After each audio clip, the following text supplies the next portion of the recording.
عطا فرمایا تھا تو اس کے حبیب کے علم کا کیا اندازہ ہو سکتا؟ لوح محفوظ میں کل شے کا حال لکھا ہوا ہے. اللہ فرماتا ہے وَكُلُّ صَغِيرٍ وَكَبِيرٍ مُسْتَطَرٍ، ہر چھوٹی بڑی چیز لوح محفوظ پر لکھی ہوئی ہے. لا حبۃ فی ظلمات الارض ولا رطب ولا یابس الا فی کتاب مبین، کوئی دانہ ایسا زمین کی اندھیریوں میں نہیں ہے اور کوئی خشک اور تر چیز نہیں مگر وہ لوح محفوظ میں لکھی ہوئی ہے. اور لوح محفوظ کا علم حضور کے علموں میں سے ایک علم ہے، تو حضور کے علم کا اندازہ کر. اب میں عرض کرتا ہوں، سنو، میں اللہ کے گھر میں بیٹھا ہوا، مجھے کسی سے اناد نہیں، کسی سے مخالفت نہیں. مسئلہ ہے حضور کی عزت و ناموس کا. کتاب میرے پاس موجود ہے، اگر کوئی شخص حوالہ غلط ثابت کر دے، دربن کے جس کسی سے مخالفت نہیں. مسئلہ ہے حضور کی عزت و ناموس کا. کتاب میرے پاس موجود ہے، اگر کوئی شخص حوالہ غلط ثابت کر دے، دربن کے جس چوراہے میں چاہو مجھے کھڑا کرو اور جوتے مارو، اور اگر حوالہ صحیح ہو تو تم خود ہی اندازہ کرو. کسی شخص نے مولوی اشرف علی صاحب تھانوی، جو دیوبندیوں کے حکیم الامت امام ربانی سب کچھ ہیں، ان سے کسی نے سوال کیا کہ زید کا یہ عقیدہ ہے کہ علم غیب کی دو قسمیں ہیں، بالذات اور بالعطا، یعنی بالواسطہ اور بلا واسطہ. اور زید کا یہ عقیدہ ہے کہ اللہ تبارک و تعالی بالذات بلا واسطہ ذاتی طور پر جانتا، اور نبی کریم بالعطا بالواسطہ وحی کے واسطے سے جانتے. تو زید کا یہ عقیدہ کیسا ہے؟ کسی شخص نے ان سے یہ سوال، وہ جواب دیتے ہیں کہ ان کے ذرا الفاظ سنو. وہ فرماتے ہیں پھر یہ کہ آپ کی ذات مقدسہ پر علم غیب کا حکم کیا جانا اگر بقول زید صحیح ہو تو دریافت طلب امر یہ ہے کہ اس غیب سے مراد کل غیب ہے یا بعض غیب.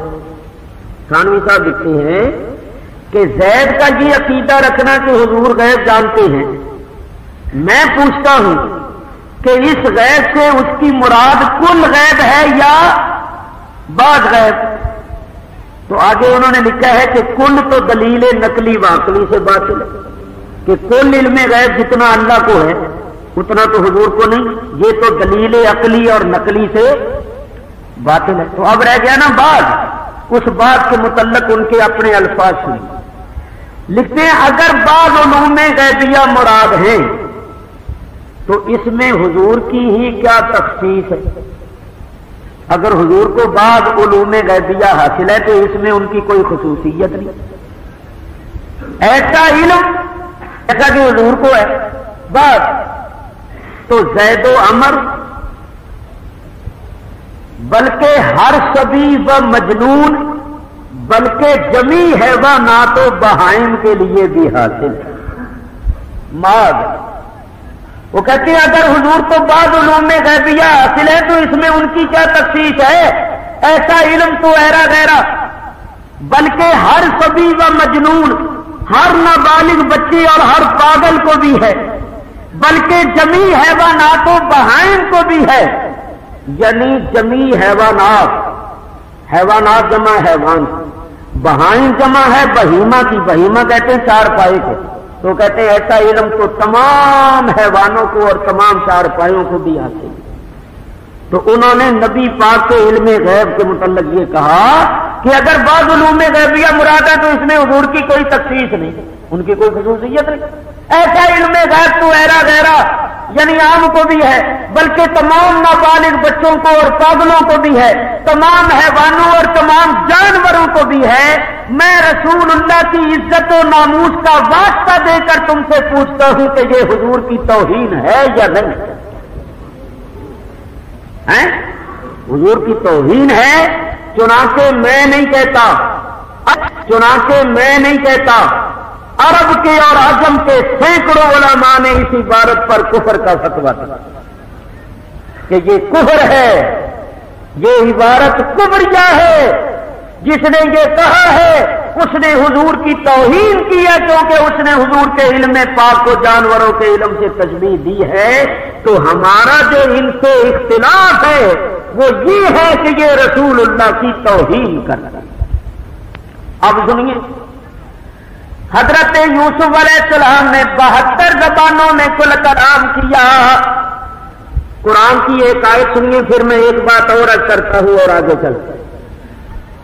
اللہ فرماتا ہے وَمَا أَرْسَلْنَا مِن رَّسُولٍ إِلَّا بِلِسَانِ قَوْمِهِ، ہم نے جو بھی رسول بھیجا اور جس قوم کی طرف بھیجا اس قوم کی زبان کے ساتھ بھیجا۔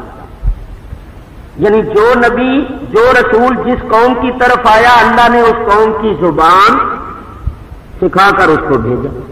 قرآن کی آیت سے ثابت ہوا کہ نبی جس قوم کی طرف آتا ہے اس قوم کی زبان کے ساتھ آتا ہے۔ اب بتاؤ ہمارے نبی کریم صلی اللہ علیہ وسلم کس قوم کی طرف آئے؟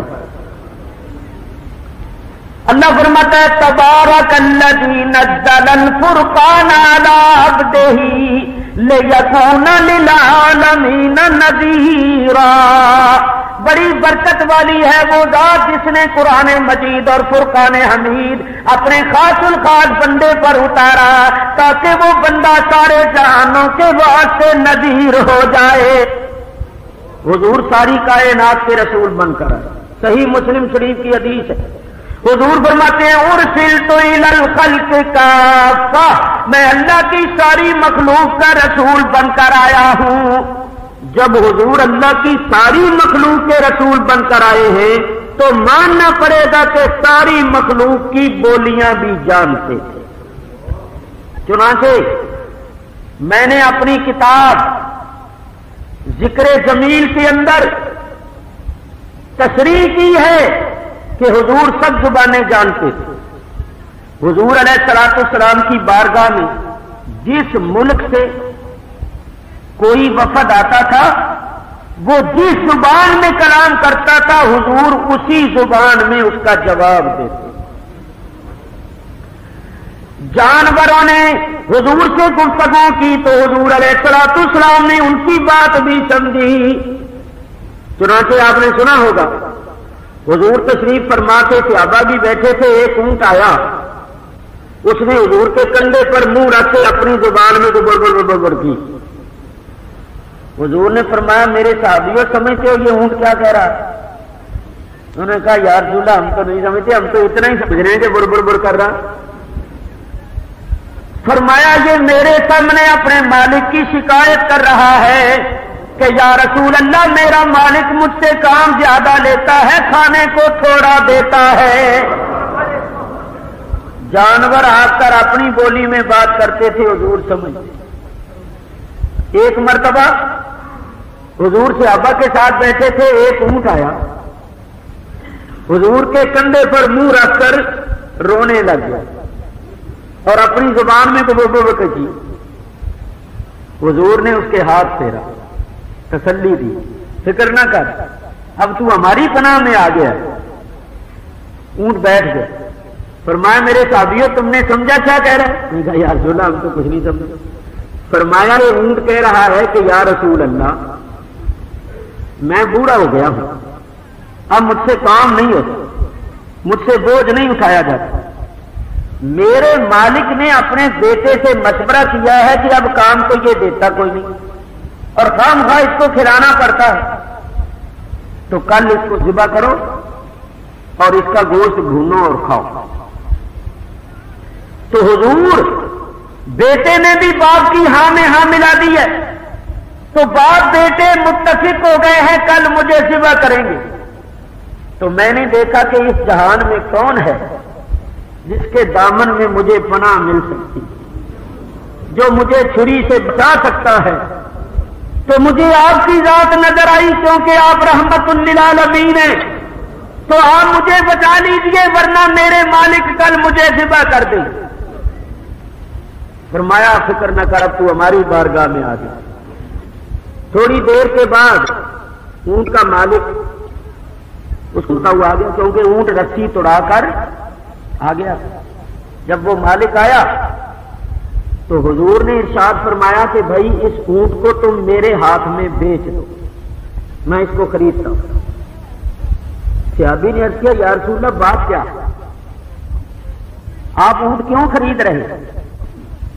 فرمایا اس اونٹ نے میرے سامنے یہ شکایت کی ہے، کیا تم نے اپنے بیٹے سے یہ بات کی ہے کہ کل اس کو ذبح کر دو، کیونکہ کام تو دیتا نہیں، خام ہاتھ کھلانا پڑتا ہے۔ ہاں یا رسول اللہ۔ حضور نے اس اونٹ سے فرمایا کہ جا تو اب اپنے اس مالک کے ساتھ چلا جا، یہ تجھے ذبح نہیں کرے گی، تجھے کھانے کو دے، جتنا تیری مرضی آئے کھا، تجھ سے کام بھی نہیں لے، تجھے ذبح بھی نہیں کرے۔ جب حضور نے یہ فرمایا تو اونٹ کھڑا ہو گیا اور حضور کے کندھے پر اپنا منہ رکھ کے پھر اس نے اپنی بولی میں کوئی بڑبڑ کی۔ حضور کی آنکھوں میں آنسو آ، فرمایا میرے صحابیوں سمجھ رہے ہو کیا کہہ رہا ہے؟ نہیں یا رسول اللہ۔ فرمایا یہ اونٹ کہہ رہا ہے کہ اے اللہ کے حبیب، جس طرح تو نے مجھے چھری سے بچایا، ذبح ہونے سے بچایا، میں دعا کرتا ہوں کہ اللہ آپ کی امت کو دوزخ سے بچائے۔ فرمایا کہ میری آنکھوں میں آنسو آ گئے۔ اونٹ اپنی بولی میں آ کر فریاد کرتے تھے، حضور سنتے تھے۔ ہرنیوں نے شکایتیں کی، حضور نے سنی۔ درندوں پرندوں نے اپنی اپنی بولی میں آ کر فریاد کی، حضور سنتے سمجھتے تھے۔ نہیں ذرا اور سنیے، توجہ کیجیے۔ نبی کریم علیہ الصلوۃ والسلام نے اپنے 6 صحابیوں کو حکم دیا کہ تم 6 ملکوں کے بادشاہوں کی طرف جاؤ اور ان کو جا کر اسلام کی دعوت دو۔ 6 ملکوں کے بادشاہوں کی طرف 6 صحابہ کو حکم دیا کہ جاؤ اور ان کو جا کر اسلام کی دعوت دو، میرا پیغام ان کو پہنچاؤ۔ وہ کہنے لگے یا رسول اللہ، جن ملکوں میں آپ ہمیں بھیج رہے ہیں ہم تو ان ملکوں کی بولی نہیں جانتے،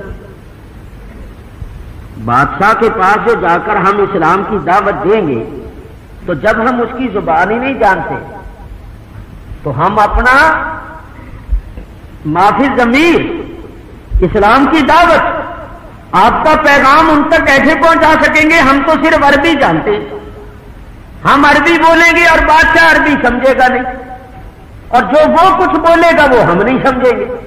زبانیں یار من ترکی و من ترکی نمی دان، میری زبان وہ نہیں سمجھے گا، اس کی میں نہیں سمجھوں گا، تو میں جا کر اپنے فرائض صحیح طور پر انجام کیسے دے سکوں گا؟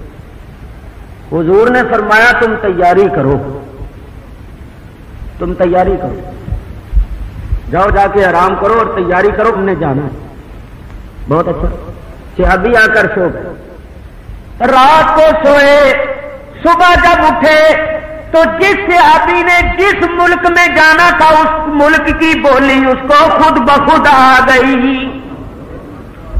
یہ نبی کریم کا تصرف تھا کہ سوئے سوئے ان کو بولیاں سکھا دی، بغیر کسی مکتب میں داخل ہوئے، بغیر کسی استاد کے سیکھے، جو نبی سوئے سوئے اپنے صحابہ کو مختلف ملکوں کی بولیاں سکھا دے، اس کے اپنے علم کا کیا حال ہو۔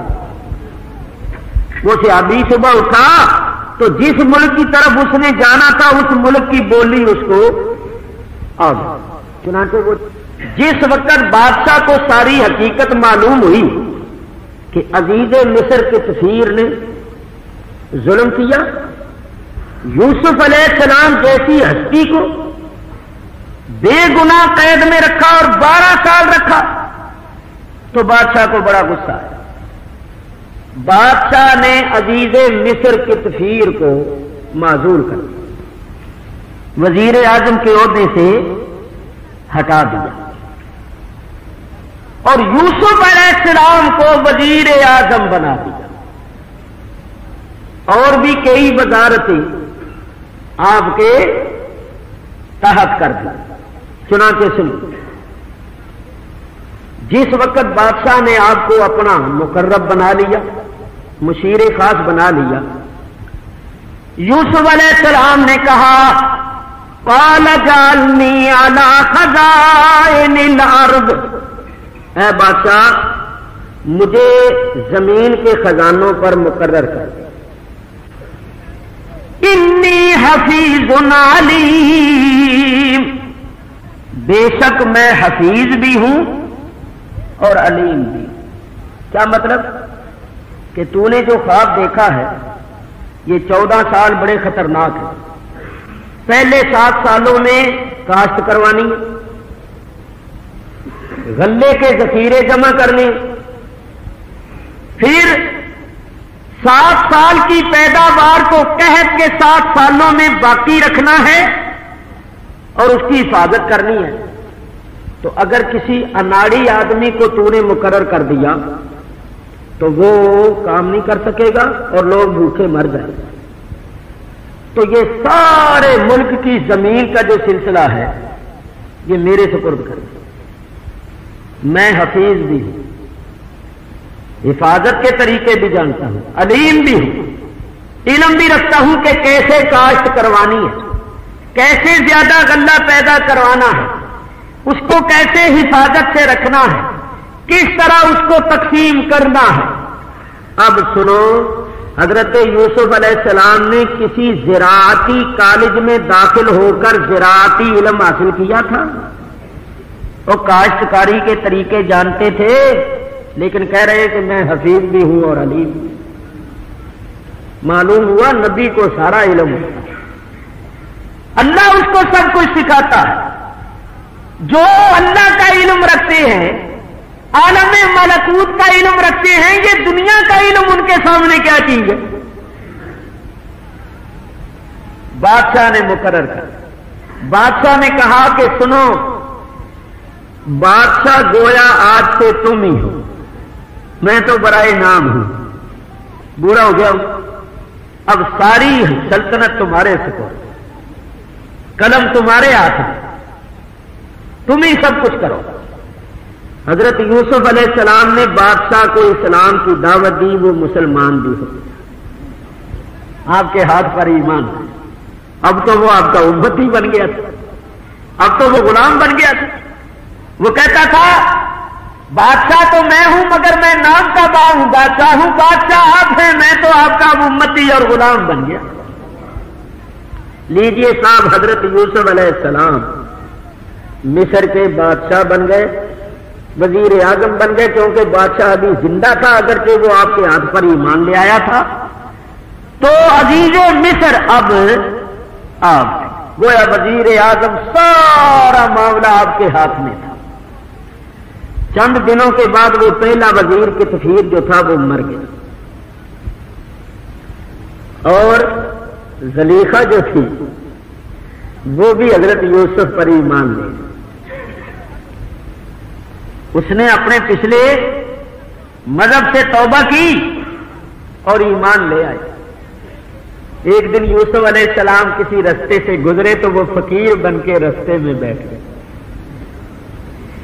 جب آپ گزرے تو آپ کا دامن پکڑ لیا، کہا کہ اگرچہ میں خطا کار ہوں، قصوروار ہوں، قصور میرا تھا اور میں نے وہ قصور آپ کی طرف نسبت کر دیا، آپ کی طرف منسوب کیا، میں توبہ کر چکی ہوں، اب اللہ پر ایمان لا چکی ہوں، اب میں آپ کے رب کو مانتی ہوں، آپ کو مانتی ہوں، آپ بھی میرے لیے دعا کیجئے، اللہ میری خطائیں معاف کرے، لیکن مدت سے عاشق ہوں، مشتاق ہوں، تو اب مجھ پر کرم کیجئے، مجھے اپنا بنا لیا۔ زلیخا نے جب فریاد کی، حضرت یوسف علیہ السلام نے ان کے واسطے دعا کی، اللہ تعالیٰ نے زلیخا کی جوانی کو، حسن کو، جمال کو اور شباب کو پھر لوٹا دیا۔ حضرت یوسف علیہ السلام نے اس سے نکاح کر لیا۔ اس نے کہا اس وقت میں سمجھدار نہیں تھی، مجھے پتا نہیں تھا، محبت تھی، آپ جوان تھے، حسین تھے، تو عشق کے غلبے میں مجھ سے ایسا ہو گیا۔ اللہ بھی میری خطائیں معاف کرے، آپ بھی میری خطائیں معاف کر دیجئے، لیکن اب مجھ پر کرم کیجئے، وہ جو میں نے خواب دیکھا تھا اس خواب کی تعبیر پوری کر دیجئے، کیونکہ آپ تو خوابوں کی تعبیر کے جاننے والے ہیں۔ چنانچہ حضرت یوسف علیہ السلام نے اس سے نکاح کیا، اور میں آپ کو یہ بتا چکا ہوں کہ وہ عزیز مصر پہلا جو تھا وہ مردانہ جوہر سے محروم تھا، تو حضرت زلیخا ابھی تک کنواری باقرہ تھی، اللہ نے ان کی جوانی بھی لوٹا دی، حسن بھی لوٹا دیا، تو حضرت یوسف علیہ السلام نے ان سے نکاح کر دیا۔ لیجیے صاحب، اب حضرت یوسف علیہ السلام بادشاہی کرنے لگے۔ آپ نے 7 سال بڑی محنت کے ساتھ کاشت کروائی، بہت زیادہ مقدار میں غلہ اگایا، اور غلہ کاٹ کاٹ کے بڑے بڑے گودام تعمیر کر کے ان گوداموں کے اندر رکھا، گویا خزانے بھر گئے، گودام غلے سے بھر گئے۔ 7 سال کے اندر زمینوں کے اندر محنت کروا کے خوب کاشت کروائی اور خوب پیداوار کروائی اور گودام بھر گئے۔ اللہ تعالیٰ ارشاد فرماتا ہے وَكَذَلِكَ مَكَّنَّا لِيُوسُفَ فِي الْأَرْضِ يَتَبَوَّأُ مِنْهَا حَيْثُ يَشَاءُ نُصِيبُ بِرَحْمَتِنَا مَن نَّشَاءُ وَلَا نُضِيعُ أَجْرَ الْمُحْسِنِينَ۔ اس طرح ہم نے یوسف علیہ السلام کو ملک مصر میں با اختیار بنا دیا، قبضہ دے دیا، بادشاہ بنا دیا۔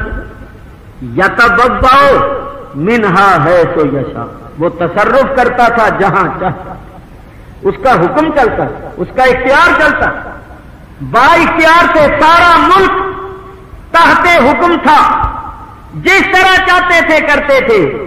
اللہ فرماتا ہے ہم اپنی رحمتیں جس کو چاہتے ہیں دیتے ہیں، ہم کسی نیکی کرنے والے کی نیکی کو ضائع نہیں کرتے، اس کا اجر ضائع نہیں کرتے۔ بھائیوں نے کیا سوچا تھا، قافلے والوں نے کیا سوچا تھا، لیکن اللہ تعالیٰ نے جس طریقے سے ان کو تخت مصر پر پہنچانا تھا پہنچایا۔ لو بھائی 7 سال اور گزر گئے، 7 سال اور گزر گئے، ساری مدت کتنی ہو گئی؟ 13 برس کی عمر میں مصر میں آئے تھے اور بکے تھے، پھر 22 برس کی عمر تک عزیز مصر کے گھر میں رہے 9 سال، پھر 12 سال جیل میں رہے،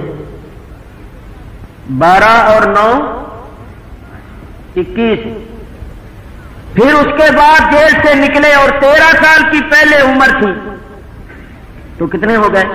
21 اور 13 34، 34-35 سال کے قریب آپ کی عمر، یوں کہیے اللہ اکبر۔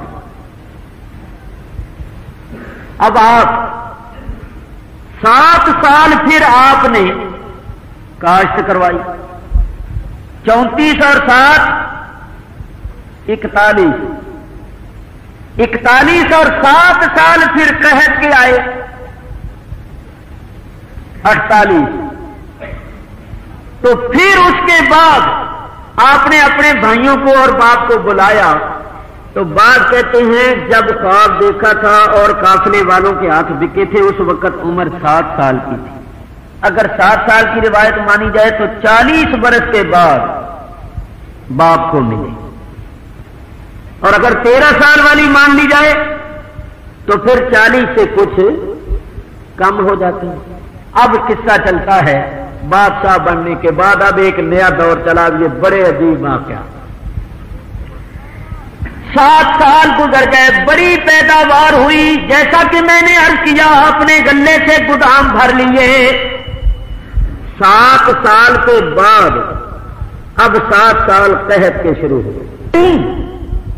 7 سال جو قحط کے آئے ان 7 سالوں میں مصر کے لوگوں نے سب کچھ یوسف علیہ السلام کے ہاتھ بیچ دیا، اور سارا ملک مصر یوسف علیہ السلام کا ایسا غلام تھا کہ زر خرید غلام، زر خرید ملکیت۔ دیکھا آپ نے، اسی مصر کی گلیوں میں آپ کی بولی لگی تھی، آپ بکے تھے، تو اللہ نے فرمایا تھا فکر نہ کرو، یہ جو آج تمہاری بولی لگا رہے ہیں، تمہارے خریدار بنے ہوئے ہیں، میں اب کو تمہارا ایسا غلام بناؤں گا کہ یہ تمہارے خریدے ہوئے غلام ہوں گے، ان کے مکانات، ان کی زمینیں، ان کی جائیدادیں، ان کی اولادیں، ان کی جانیں بھی آپ کی ملکیت میں ہو۔ وہ درجہ، وہ مرتبہ اللہ نے عطا فرمایا۔ خیر مصر میں تو یہ بات تھی، قحط کی مصیبت دور دور تک پہنچی، کنعان بھی پڑوسی ملک تھا، یہ کنعان شام میں ہے، وہاں بھی قحط پڑا، جہاں جہاں بھی قحط پڑا لوگ مصر میں آتے تھے اور یوسف علیہ السلام ان کو غلہ دیتے۔ آپ نے غلہ مہنگا نہیں کیا، اس کی ایک قیمت مقرر کر کہ جو آئے قیمت دے کے لے جائے، دور دور سے لوگ آتے۔ کنعان میں بھی خبریں پہنچی کہ مصر کا بادشاہ بڑا نیک ہے، بڑا شریف ہے، وہ غلہ دیتا ہے۔ قحط کی حالت میں، قحط کی مدت میں ایک مصر کا بادشاہ ہے جو غلہ دیتا ہے۔ یعقوب علیہ السلام نے فرمایا فرزندو جاؤ مصر میں جاؤ، مصر کا بادشاہ بڑا نیک ہے، وہ غلہ دیتا ہے تو اس سے جا کر غلہ لاؤ۔ لیجیے صاحب بیٹے اب غلہ لینے کے واسطے آئے۔ اللہ تعالیٰ قرآن میں ارشاد کرتا ہے، اللہ فرماتا ہے بجائے اخوۃ یوسف، یوسف علیہ السلام کے بھائی آئے، وہ 10 کے 10، بنیامین کو ساتھ نہیں لائے۔ فدخلوا علیہ،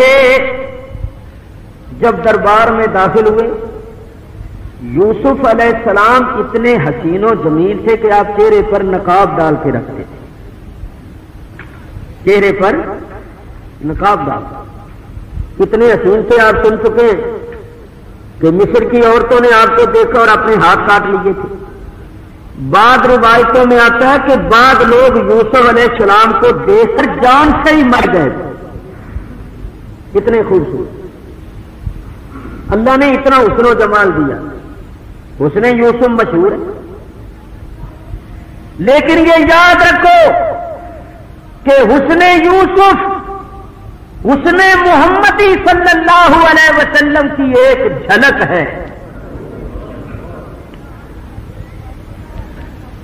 امام ابو نعیم اصفہانی نے لکھا ہے دلائل النبوت کے اندر کہ حسن کے 10 حصے کیے جائیں نا، 10 حصے سارے حسن کے، تو ایک حصہ کل مخلوق کو ملا ہے اور 9 حصے یوسف علیہ السلام کو۔